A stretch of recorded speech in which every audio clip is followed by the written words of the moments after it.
Onix Alpha XY1. It's a portable DAC that we are going to talk about today.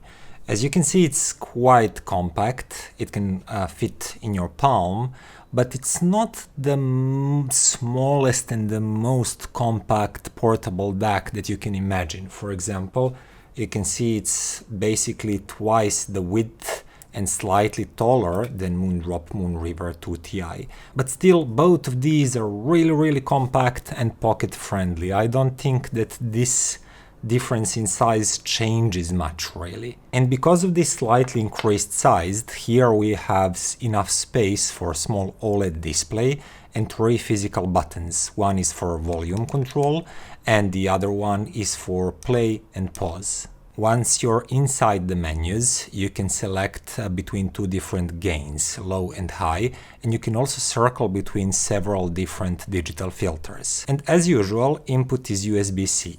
Output can be either single-ended 3.5mm or balanced 4.4mm. And this is a truly balanced design, and it also has, as it's usual nowadays with these DAC amp combinations, it has twice the power on the balanced output, and it goes up to 500 milliwatts. And this is quite respectable. This is the amount of power that even smaller desktop products wouldn't be ashamed of. And that amount of power, combined with 4 volts level on the balanced output, I believe it's 4 volts, I'll put that on the screen just to be sure, is enough to drive most of the headphones, like probably 99% of all earphones and headphones ever released. And it's all based around the Cirrus Logic DAC chip. 2 of them are actually in use, but that's not really that important. Chip is not the sole reason for a good or bad sound. Build and looks and feel, everything is good too. It's mostly built out of metal, with some parts covered with leather or something that looks like leather at least, mostly black, some gold accents. I like it, I think it looks very nice. And all of that costs $109, so I would say quite affordable DAC. So let's find out what it can do. Onix Alpha here is not one of these linear sounding DACs and perfectly neutral sounding DACs. And you can notice that by listening to its bass response. Now the bass line is full, it's nice and weighty, but it has distinct warmth. It's like big warm kind of bass line. Good thing though is that it's not uncontrolled, it's not unresolving or muddy, it's just a bit elevated, it feels elevated and it feels warm, it sounds warm. So for example, double bass notes sound very plump, very big, yet you can easily hear inner tone detailing, tone texture, that strings have harmonics and tone richness and they're not just some blobby bass. So it's a really nice mix of weighty, warm, yet quite resolving bass line. Then on the opposite part of the frequency spectrum, where high frequencies reside, we can talk once again about very pleasantly sounding high frequencies. They have refinement, they sound smooth and very pleasant. I know that some audiophiles, many audiophiles actually, call this silky smooth highs. So you do get all of the small details and there's enough airiness and tiny things happening in the recording, but this DAC refuses to sound edgy and to have too much zing. It's doing that so much that actually if something is metallic sounding, for example like a crush of a cymbal, it will make it slightly more refined than the cymbal actually is. And it will never sound metallic or glassy. It keeps the level of details really high, everything feels high resolution, but in a sort of a refined way that avoids being edgy at all costs. And that leaves us with the mid-range, the thing in between with the biggest amount of information in the music actually. Vocals are there and most instrument cores are also there. And the mid-range is interestingly tuned once again. It doesn't care about being perfectly neutral, but it does this thing where some part of the lower mid-range is a bit laid back and toned down and retracted. But the upper mid-range, where harmonic richness, sandiness to things like wind instruments or vocals, that inner tone detailing comes from the higher mid-range, and that is very rich, very revealing, and gives a really nice rich touch to the sound of Onix Alpha. But that lower mid-range, where a bit of boldness and just full bodiness and things that give liquidity to the sound lies, that is slightly retracted, leaving the mid-range sounding very precise, very technical, and emphasizing harmonic richness a bit more than the main body of a tone. And because of that, the sound staging is affected too. Things in the mid-range, like vocals, string plucks, notes of any kind, they're never forward and in your face. So everything sounds laid back and it pulls away from you nicely, giving you some space, yet it's very harmonically rich. But the overall sensation of soundstage is that it's quite wide, quite spacious. There is a good sensation of empty space and of layering. Even though there is that warmth in the bass line, it doesn't impede its ability to layer and pinpoint things quite well.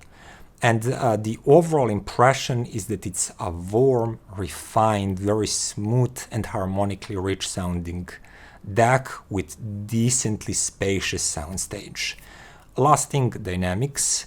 Dynamics are decent. They're not the best and the punchiest, the most engaging that you can hear, but this is by no means a flat sounding DAC or a sedated sounding DAC. I think it's a, once again, very pleasant mix of a laid-back sound that still has some grunt and oomph and the dynamic swings that can keep you engaged with the sound. But like with its tonality, it prioritizes sounding nicely to engaging you to the fullest, but putting you to the edge sometimes. It doesn't do that. You being completely laid back and comfortable is the first thing that I think people that tuned this DAC wanted you to feel. Which leads me to few comparisons. Now the first one was with Hidizs S9 Pro Plus, also known as Marta, and this is $139 DAC, but with discounts and everything, you can often buy it at the exact same price as Onix here for $109. This one is, tonally speaking, the opposite of Onix. It's highly detailed, but it has a knife-sharp focus. It's forward, it's very engaging, it has clear, crisp edges and somewhat lean bass line compared to Onix. So everything is a bit more pointy and a bit more edgy and more forward sounding. Metallic strings, for example, will sound probably more realistic and more metallic with Hidizs here, but they will be cozier and more refined and warmer with Onix. Same for everything else, basically. So things that require good, clean, crisp edges and good outlines will sound crisper with Hidizs here. But things that require harmonic richness, like wind instruments, trumpets and saxophones, etc., will actually sound harmonically richer with Onix here. Also, when it comes to sound staging, this Hidizs is more on a narrower side. It's focused, it has clean, crisp detailing, but it's not super wide. Onix develops bigger, wider soundstage. And while I personally did prefer Onix Alpha, and I think it caters to my personal music selection better, I know that some of you would still prefer Hidizs S9 Pro Plus, and you would call it more linear and more neutral sounding. Then the next comparison is with pricier Moondrop Moonriver 2 Ti. This one goes for $189. And when I compare them directly, Moonriver Ti is once again more linear sounding, more neutral sounding than Onix here. But unlike Hidizs S9 Pro Plus, it also has fuller tonality. It has more body, and it sounds a bit richer and more lush with its tones than slightly lean and slightly analytical Hidizs here. That said, the overall sensation of that warmth and harmonic richness is still greater with Onix, and its mid-range is still more laid back. For example, if I was listening some old jazz with those old female jazz vocals that have beautifully rich, textury, sandy voices, I was thinking like, wow, this sounds really, really beautiful and relaxing with Onix here. But when I moved to some naturally recorded instruments, let's take classical guitar, for example. It has plastic strings, and when you pluck a string, it has the same amount of that flowy, reverberant part of a tone, where you can also hear the chamber echoing slightly, but also those tiny, sandy, husky details while fingers are moving over the strings and the neck of the guitar and everywhere on the guitar, and also just overtones, harmonic overtones of string vibrating and things like that. So you have equal part of the main tone, main body and resonance, and then harmonic richness. And Moonriver 2 Ti has more of the emphasis on that main tone core, that vibrating main tone that gives you the sensation that that string, once it's plucked, it has good natural liquid-like flow and resonance. Whereas Onix, it's taking out some of that wetness and fluidity of the tone, and it's pushing slightly more harmonic overtones.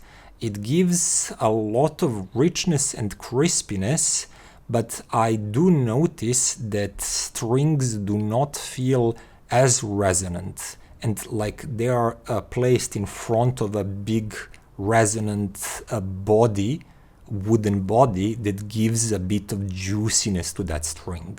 It feels slightly depleted of that. The sound signature of Onix is such that it never feels edgy or completely dry. It has warm bass line, it has beautifully rich upper harmonics, but in a direct comparison like this, you do notice that Moonriver 2 Ti presents tone more lifelike, more realistically with its full bodiness and wetness. I think that's the best term that I can figure out right now that those tones possess in the real life. And it's very similar when you move to the higher frequency. For example, take a sound of triangle or cymbal, or if you're watching movies, tone of glass, like two glasses knocking together. All of those tones have liquid-like, metallic or glassy tone that has fluidity in time, and Moonriver 2 Ti does that better, while Onix Alpha makes all of that slightly huskier and smoother and more refined, but a bit less realistic. As I said earlier, it avoids sounding metallic or glassy at all costs. It pushes that smooth, refined sound signature. And other than that, other than the difference in tonality, both of these have similar sound staging, similar detail retrieval, and they're quite equally competing, which is actually great for the Onix Alpha that is more affordable of the two. But if you're really into high fidelity, into sounds and tones being closer to what they would appear in reality if you would to hear them live, then Moonriver 2 Ti still has that advantage. But I know that many of you don't really care that much about absolute high fidelity. And you are maybe tired after a day of work or noise and people just being loud or city being loud. And even though you want your music to be highly detailed and present you with lots of things happening in the recording, you prefer it to have that refined, silky smooth, warm sound to it. And Onix Alpha provides that. It's like Christmas every day. Gingerbread and chocolate chip cookies with milk. And I believe that warm and fuzzy tuning is quite deliberate with Onix Alpha. It's just meant to sound that way for people who love that kind of sound. And I don't think there is anything wrong with it. If you're not a sound engineer and you don't need to monitor recordings, you don't care or you don't need to care about slight deviations from reality. And given the quite modest price of $109 for Onix Alpha, having all of these qualities for that price makes it quite easy to love it and also recommend it. And that would be my opinion on it. I hope you liked the video and see you next time.